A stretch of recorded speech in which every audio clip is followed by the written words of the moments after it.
The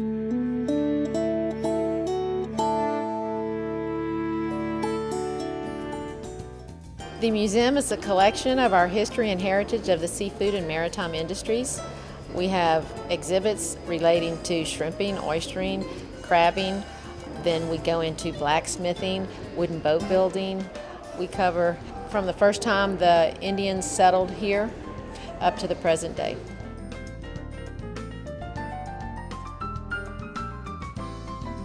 The Biloxi schooners was the workhorse of the seafood industry back in the late 1800s, early 1900s.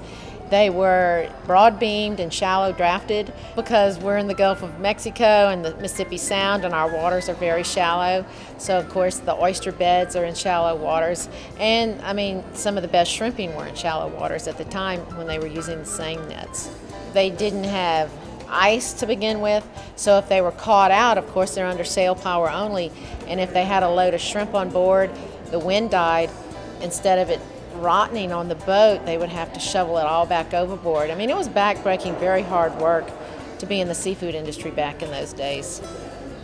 Even though we were once known as the seafood capital of the world in the 1920s and 30s, when the schooners were at their heyday harvesting seafood.